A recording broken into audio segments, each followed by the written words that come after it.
South Korea's FA-50 Fighting Eagle occupies a unique place in the country's modern defense industry. It is not merely a light combat aircraft or an advanced trainer with weapons, but a platform that represents how South Korea has learned to translate domestic industrial capability into sustained international influence. In recent years, no region has been more central to that story than Southeast Asia.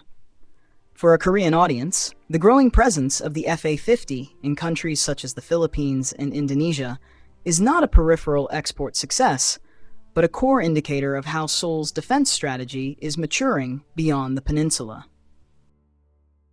The origins of the FA-50 reflect a deliberate strategic calculation. South Korea did not attempt to leap directly into the crowded market of heavyweight multi-role fighters dominated by the United States and Europe. Instead, it developed an aircraft positioned between advanced training and light combat, optimized for nations that require credible air power without the financial and logistical burden of operating top-tier fighters. This was not a compromise born of limitation, but a design philosophy shaped by South Korea's own experience of balancing capability, cost, and readiness. The FA-50 embodies this balance, combining modern avionics, precision-guided weapons compatibility, and relatively low operating costs into a single, flexible platform. Southeast Asia has become the most important proving ground for this approach.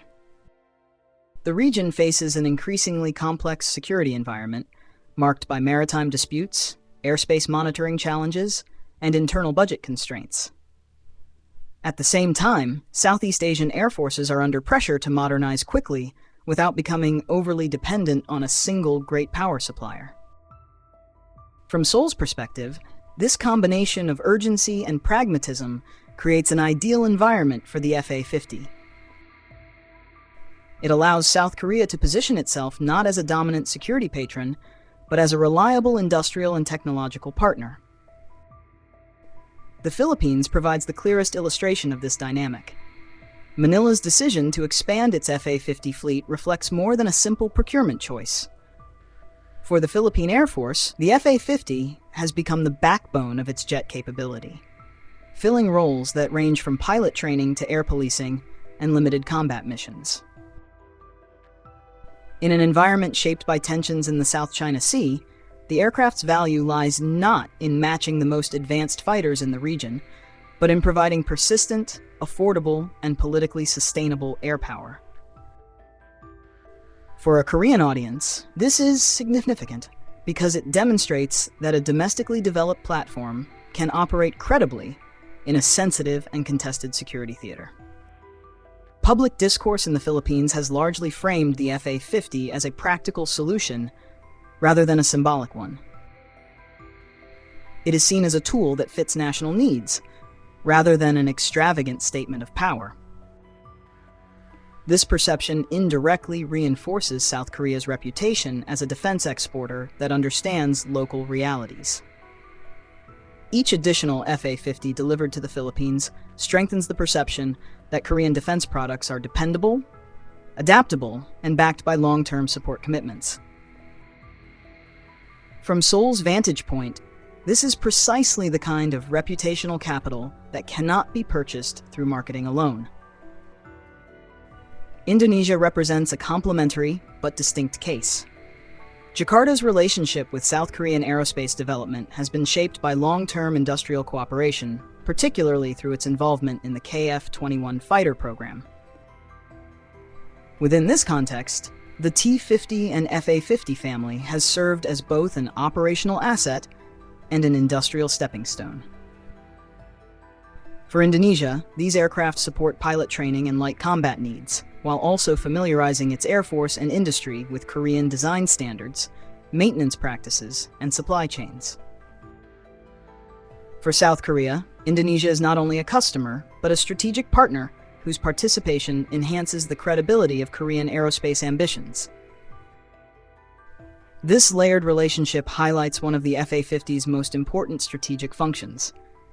It is not only an export product, but also a bridge between present capabilities and future platforms.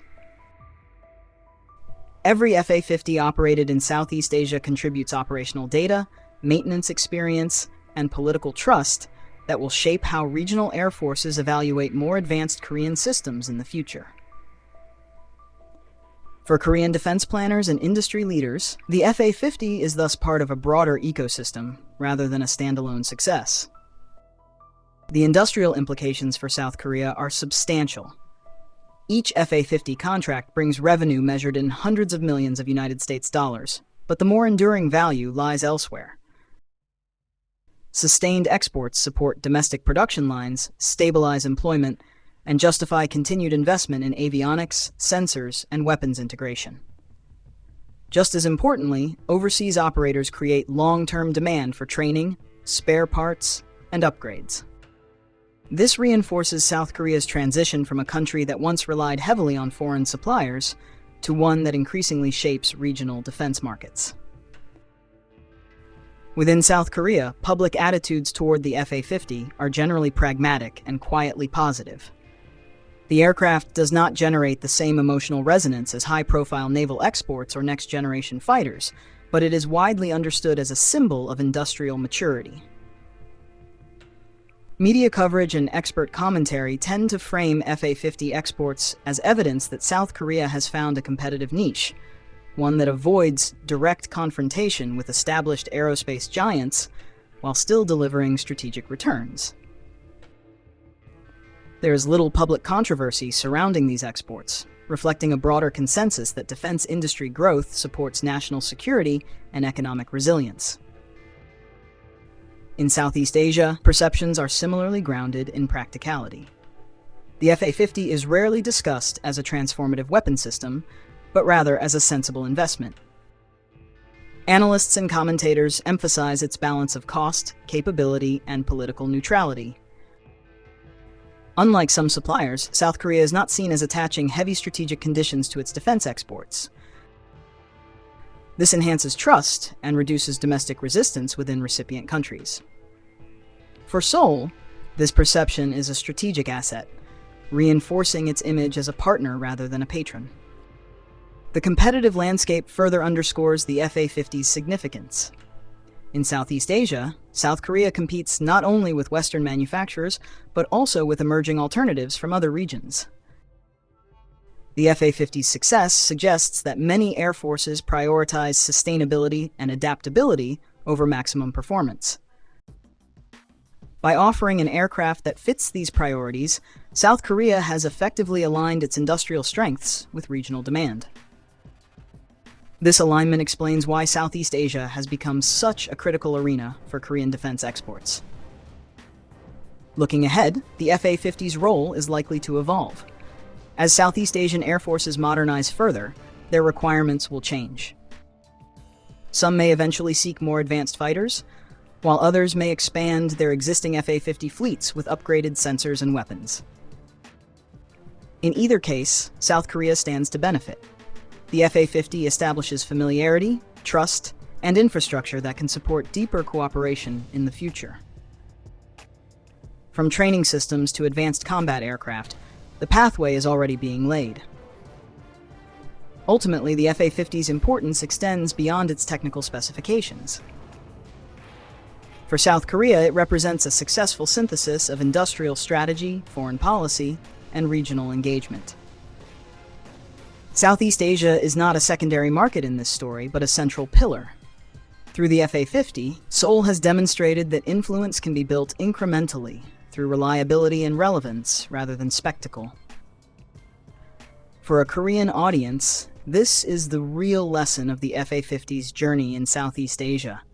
It shows how a middle power can shape its strategic environment by understanding, rather than dominating, the needs of its partners.